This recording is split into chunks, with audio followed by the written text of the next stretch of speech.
everyone. Welcome to the Talkoffame podcast. And today I'm introducing Elizabeth Swindell. Elizabeth is Miss Queen of the South, UFL Cheerleader, and host of Empowerment with Elizabeth, in which throughout this podcast, she hosts to enlighten younger girls and women to let them know what is possible and what they are capable of and provide them with examples of women who are slaying the game in a variety of fields. Which, like, I know I'm a big empowerment woman freak, as a lot of people call it, but this podcast, once I heard about this, I'm like, this is right up my alley. So thank you so much, Elizabeth, for joining us today. I'm really appreciate you coming on and taking the time. Oh, I'm so excited to be on this. I love podcasting, so let's do it. Amazing. So if people are kind of not familiar with your work, kind of want to learn more, like tell us kind of a little bit more about you and your work. Yeah, so my name's Elizabeth, like she just said, and I'm from Dallas, Texas, but I went to undergrad at the University of Mississippi where I majored in nutrition and dietetics. And I was also pre-physician associate, which is similar to pre-med, if you know what that is. Mhm. And then I had minors in business, biology, chemistry, and dance. So I was a busy gal. Mhm. And during my undergrad degree with nutrition, I was also in the honors college, so I had to pick a topic to write a dissertation about. And so I decided to do food insecurity, and specifically food insecurity in collegiate athletes during the COVID-19 pandemic. So that was kind of where I got started with food insecurity. And then after that, actually, I started doing pageants, and it was kind of just a seamless choice to make my CSI related to food insecurity and food waste, and eventually food sovereignty as well.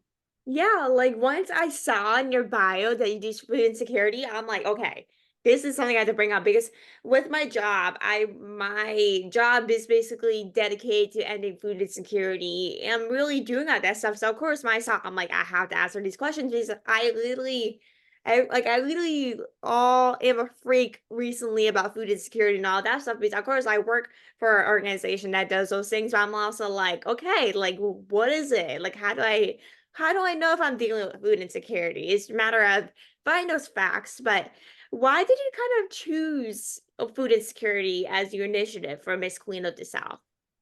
Yeah, so it was really just because of my dissertation that I did during undergrad. And, I got to see, I worked on another research project as well in undergrad that wasn't my dissertation, it was separate, but it was looking at food insecurity in rural areas of Mississippi. So, specifically Calhoun County, which is a historically low income community. And I'm just seeing how they were affected by food insecurity because, Mississippi is the #1 food insecure state in the United States and has been for a couple decades now. So, unfortunately, it's kind of the prime location to be when it comes to food insecurity research. And so, I decided to really just capitalize on that and make that my CSI and my platform and something that I champion through pageantry.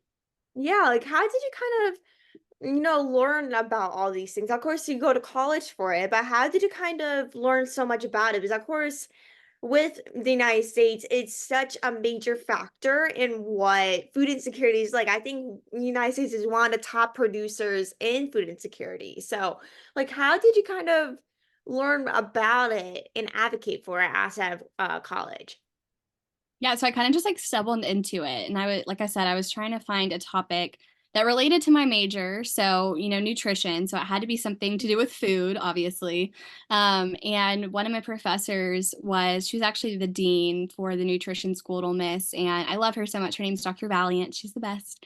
And she was doing, or she had a grad student that was doing research with food insecurity. And she kind of just presented to me a few topics that she had kind of her hands in that were available to write a dissertation on. And I was like, food insecurity seems interesting. And it turns out that it is, and that it is a really big issue in the United Mhm. States and Mississippi right now. And so, like I said, I've just kind of taken that and run with it and made it my own. And kind of tried to continue to look at why Mississippi is one of the most food insecure states and what besides food insecurity may be causing that. So maybe not just simply there being a lack of food, but maybe they have a lack of transportation, or maybe they have a lack of social capital, or a lack of friends in their neighborhood that are able to, tell them about the resources or help them get to the grocery store, whatever it may be. So that's kind of been my focus lately. Yeah, like also to add on to that, like of course, With food insecurity, main reason people are facing it is really just because they not maybe don't have enough money, or they just don't maybe have access to that food depending on money, where they live, or if they have a car. And there's many reasons why people face this food insecurity depending on what how much access they have, and depending on their state. But from where I am in Pennsylvania, like Pennsylvania is like the fourth largest producer of food products in the United States with 59,000 farms. So of course with Pennsylvania, it's one of the biggest producers in the United States. And still food insecurity is such a big factor, even though you have so many access to different farms and different products, food banks. Like there's so many things that you could. And of course with Pennsylvania, they have big access to one of the best products in the United States, but also Pennsylvania is still, from where I am in Northeast Pennsylvania, still deals with a lot of food insecurity with me working on hands on deck with everyone and locally here and facing it. And I'm just like, are you kidding? Like, why is food insecurity still a big thing in Pennsylvania if we're in the fourth range for a largest producer of food products is something that I'm like, okay, like what's going on? Like why is people like I'm just like figuring out like why is people still doing food insecurity if we're one of the biggest producers is sometimes I'm like wondering. Yeah, it's wild. It's wild. And that's been one of my main focuses is just helping people to understand that like in the South, we've got obviously tons of farms. That's one of the main things that the South is known for is our like Arkansas is the number one producer of rice in the country. And I think maybe globally, like I mean, like massive farms are down here. So how is it possible that there's people that are still going hungry when we have farms that are, have excess food or like grocery stores that have food that's expiring or not being able to be used. How is it possible that we have all of these resources, including food banks and food pantries, but we still have people that are going hungry and that aren't able to access those resources? And that's what I've realized is that it's really just a lack of social capital, number one, but also a lack of a way to get the food to the people who actually need it. So a lack of, refrigerated trucks to take food from restaurants at the end of the night to a food pantry, or, a lack of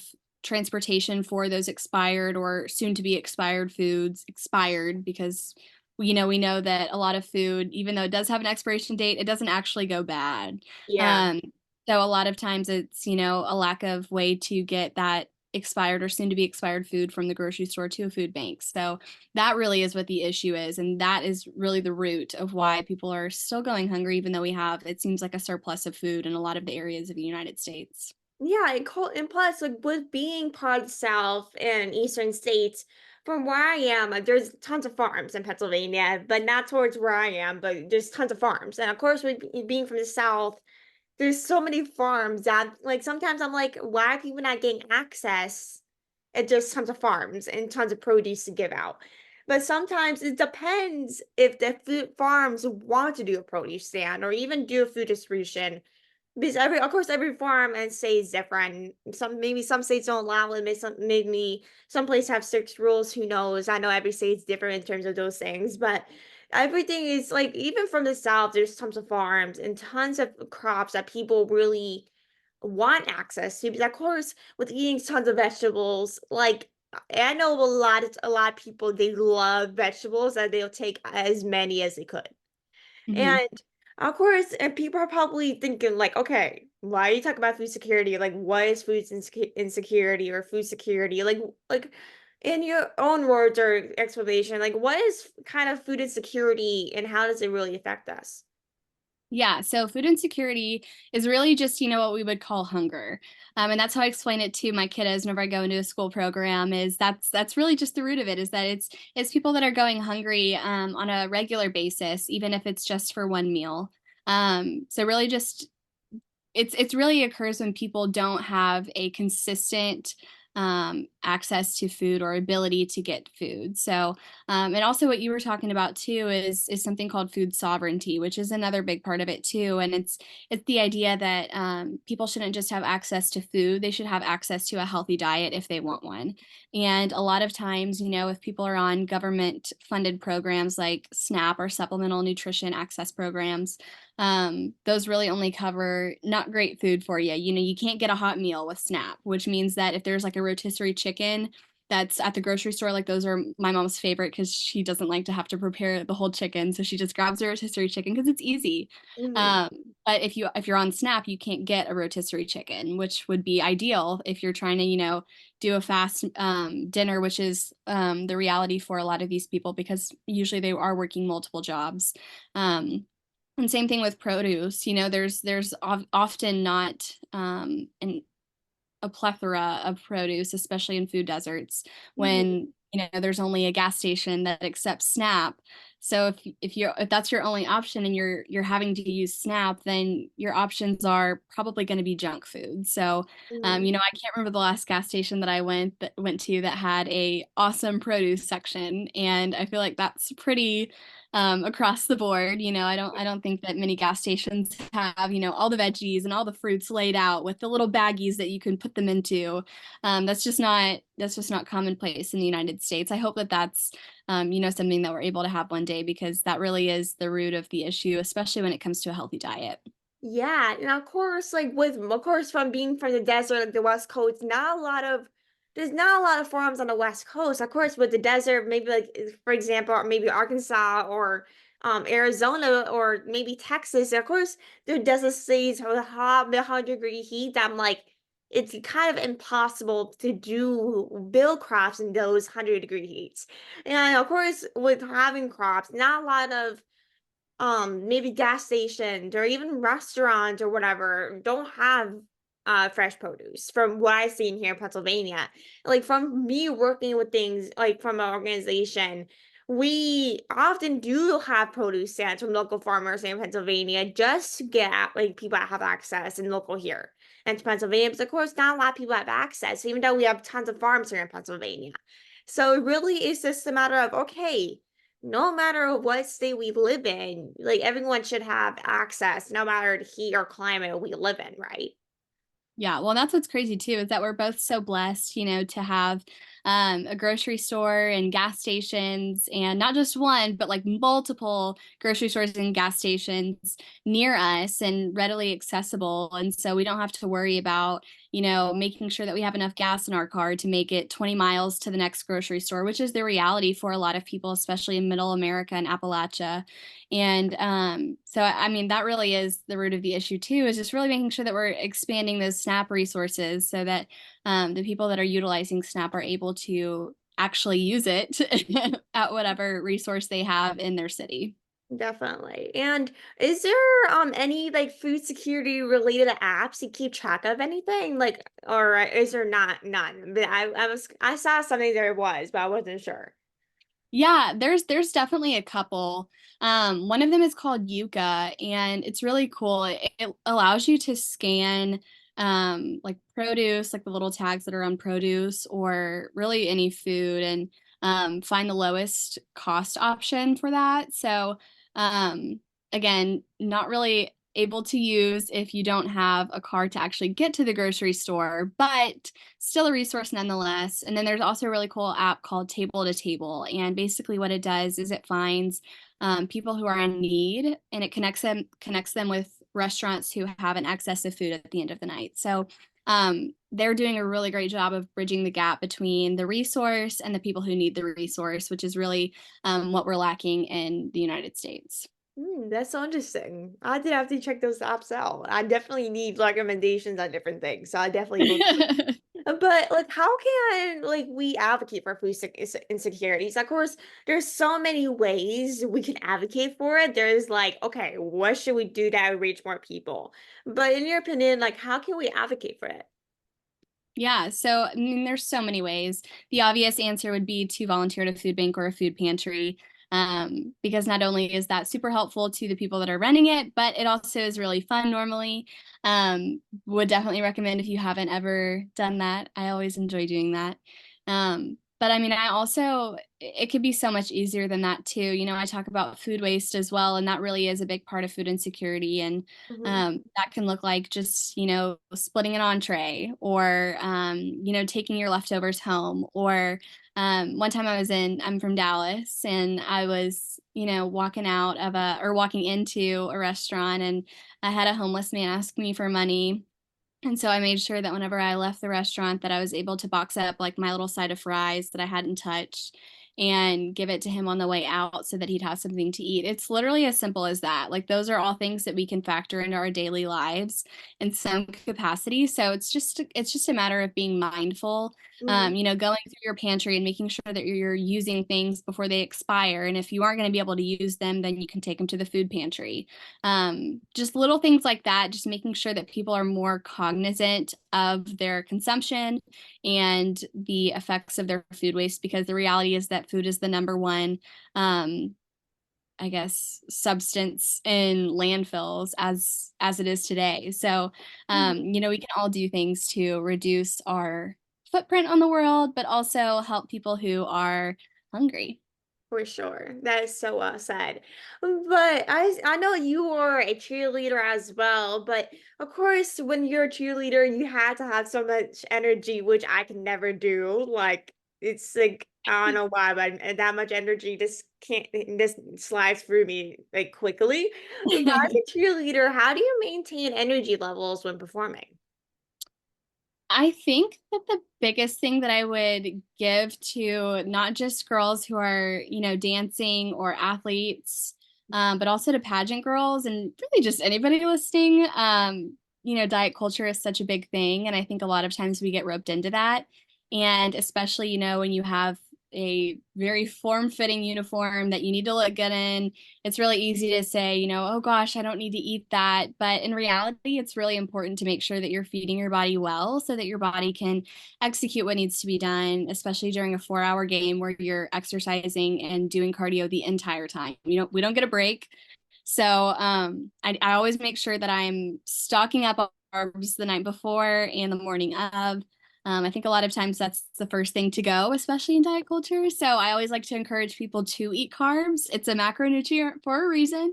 And so Mhm. you should definitely eat some, especially if you're going to do a really hard workout. And so that's, I feel like, kind of my savior. I always keep a granola bar on hand, even at the games. And I try to bring it out with me to the field if we can. We can usually bring out like our little water bottle. So I always try to attach it to that so that I can take it out and have it out on the field with me. But, just obviously hydrating and just making sure that my body's prepared, not just the day of, but beforehand too. So, making sure that I'm working out regularly and not just cardio, but also strength training is super important. But then, like I said, just a healthy diet is really what it comes down to. Oh, 100%. Like, as someone who deals with eating before a such a good workout is something I'm struggling with. So, of course, that's something I had to ask for someone that's in like cheerleading and everything. Of course, I'm a person that loves to work out and go to the gym, so I'm always looking for tips. If anyone has any tips, feel free to message me because I'm always taking some tips. But like, how often do you practice for because I know you work like are cheerleading for Memphis Showboats, but how often do you usually practice for them? During our season, we normally would practice 2 or 3 times a week. Um, for every single game, we had a new routine that we had to learn. So that means a new routine that needs to be staged, that needs to be cleaned, that needs to be, able to be performed to the best of our ability, because ultimately that's what's going to be on TV. So, Mhm. and also it was really interesting because this past year, the Memphis Showboats cheerleaders were also cheerleaders for the Houston Gamblers. So Oh, really? we had back-to-back games. So we had Showboats games were on Saturdays and Gamblers games were on Sundays. So we would practice throughout the week for both of our routines because they'd be different. So it was a lot of routines, a lot of things to remember, a lot of things changing because, inevitably somebody's going to get sick at some point. Somebody's going to have a family emergency at some point. Like something's going to happen. We're going to have to fill the spot with somebody else. So just being able to be flexible, I think would be my biggest piece of advice to anybody wanting to go into the dance industry in general.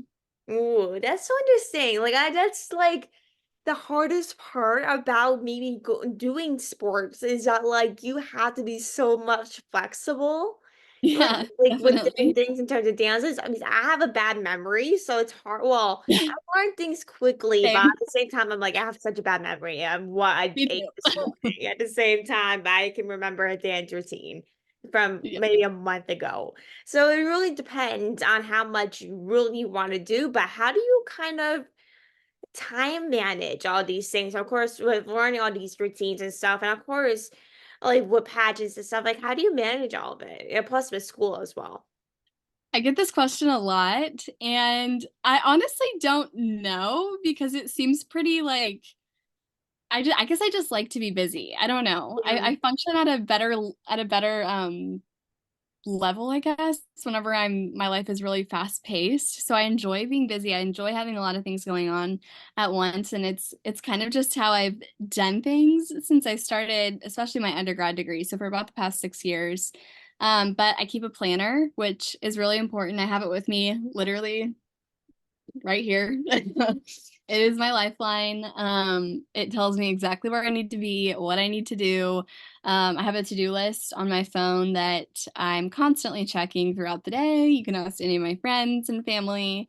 I'm sure I'm sure I annoy them with how much I check it, but really just those two things help me keep track of what I'm supposed to be doing, where I'm supposed to be, Mhm. what I need to be working on, and I also don't like to really take downtime, which is not great. I wouldn't recommend that, but in what I feel like most people would be watching their favorite show. I don't really like to watch TV or movies, so what I really do like to do is get stuff done on my to-do list. So that's when I like start knocking stuff out. Yeah, I'm the Um, same exact way. I'm like, I yeah, love relaxing, but at the same time, I'm just like, I just want to get these things off my to-do list whenever. Because there's always, every single day, there's always something adding up that I'm just like, I'm just gonna focus on my to-do list and do what I have to do. Then just go on with my life. If I watch TV, listen to music, I'm the happiest person. Like I love being busy, even though if I'm so stressed about how much I'm putting on, I'm just like, I just rather be busy. I don't care how stressed I am. I'd rather be busy. Like my motto is like be busy for a happier life for some reason. I don't know why, but that's like my mindset. yeah. But like, do you have like a favorite like artist or music you like to dance to? I'm a jazz girl for sure. So I've started doing lyrical more recently, more frequently. So, like, especially for pageants, I've been doing lyrical and contemporary for the past couple. But what I really like is jazz and like that pommy kind of style that's very, very NFL cheerleader, which makes perfect sense. So I really like to do that. But I mean, honestly, anything that is allows me to do like leg extensions and fun jumps, that's really up my alley. I'm not picky. Mhm. I'll definitely I feel like you're more of a hip hop person from what of like I feel like you're more like a hip hop person. Of course, from being a cheerleader. Yeah, I'm sure you do I a lot like of hip hip hop. hop. I was on a college dance team called the Northwest Dance Team, and we competed in hip hop, and we actually placed second in the nation last year, which was really cool. So Oh I, my. I dabble in hip hop. I do. It's not my favorite though. More of a jazz person. Like, More do of you a like jazz jazz girl. music or just like jazz like dancing? No, and that's so funny because that's something that I didn't realize that non-dancers didn't understand is that jazz dance is not jazz music. I just assumed everybody knew what jazz was. But jazz is more like think like Chicago, like the musical Chicago on Broadway, or like Bob Fosse, Frank Sinatra, like that type of thing. Yeah. Um, that's more the type of music I'm talking about, not like Yeah. smooth jazz. It's Yeah, not what there's I'm more of a like kind of like a old timers type of music rather than like, okay, what is jazz? Like no jazz is not like yeah. popular like today. It's mostly like hop pop, country or like hip hop, R&B rather than Yeah, like it can be jazz. to It all kind of of reminds those. It can me be to like all of those. yeah, it's like the musical Chicago. Like that's Yeah. literally what exactly it is. Like that's probably the best explanation I can give everyone of jazz. Yeah. But like of course, you were Miss Queen of the South and you've been doing it for about like a year now, right? Ish. Yeah, about a year-ish. Like when is like your like how did you kind of take your talents to become Miss Queen of the South? Yeah, so I started pageants about a year ago. I didn't grow up doing them, which is kind of shocking, especially for a lot of people here in Mississippi. They're very common in Mississippi. Mhm. This was new to me whenever I moved here from Texas, but every high school has a pageant, which I thought that was so funny. I was like, that's the most Mississippi thing ever. But I had a friend who competed her whole life, and especially as a teen in the Miss America program in Missouri. And she suggested that I start competing. She was like, "You're a dancer, like talent is done. Mhm. You can talk." I was vice president of my sorority, and so I was on a weekly basis talking to 400 plus people and not giving them great news because I was in charge of standards. So they were never thrilled to hear me talk, which was definitely a learning experience and definitely helped really just make me comfortable with public speaking because I kind of just had to be. So she was like, you can talk, you got your talent, all you need really is a dress. And so I started competing and I won my first local that I ever competed in the Miss America system in Texas. And then I went to compete at Miss Texas with over 60 girls. Miss Texas is actually bigger than Miss America, which is crazy. But Ooh. and I placed top 10 at Miss Texas my first year. And now I'm competing in Mississippi. I won my local and now I'm Miss Queen of the South. And I'm so excited to be competing in, I call it my surrogate state, Mississippi, because it's the only place I've ever lived as an adult and by myself. So I'm really excited to be representing our state and representing the whole South, since that's what I'm the queen of, Mhm. in June. No, I love it. Like, like, is there like 51 girls in Miss America total, right? Yeah, Oh, so that's crazy because I was watching the pageants over the last couple of days. So one of my friends competed in it for Miss Pennsylvania. So I'm like, I have to watch it, might as well. But I'm like, that's crazy that Miss like Texas added like 60 people. Well, now I it's realize wild. how big that state is. Like, that's insane. It's wild. It really is. But like, was the process hard to become Miss Queen of South, or was kind of like easier, smooth flow after kind of competing before? Because I know like a lot of people that are competing always say like, okay, these pageants are always different. Like, of course, with local and state competitions are always like more smooth, more harder. But was that kind of like was it kind of hard for you to compete in, or was it kind of like smooth? Um, I'm a big fan of the idea of not getting ready, but staying ready. So that's definitely something that I practice throughout the whole year. So, there was never a period where I wasn't doing something to help my talent or, doing an interview or doing a mock or, looking for a new evening gown. There's always something that I'm going to be doing to prep for state and ultimately Miss America, because that's my goal ultimately is to be Miss America. And so, I feel like if that's what my goal is, then that's something that I need to be, walking in on a daily basis. And so, I feel like I always need to remind girls, especially girls who have been doing pageants their whole life, that a lot of times things that you're doing in your life already are training enough. And so, part of my job at the University of Mississippi is that I teach to college students, and that's great interview practice because they Right? ask me crazy questions sometimes and they're a mess. So, that in of itself is training. And I think just kind of looking at life through that lens is helpful and not putting so much pressure on yourself to have to do a mock because you're already doing practice for interview in so many other aspects of your life. Mhm, it seems like you're doing, like, every aspect of pageants now with teaching, like, having so many questions, I'm just like, I feel like a pro already by so many questions these people are asking me at this point.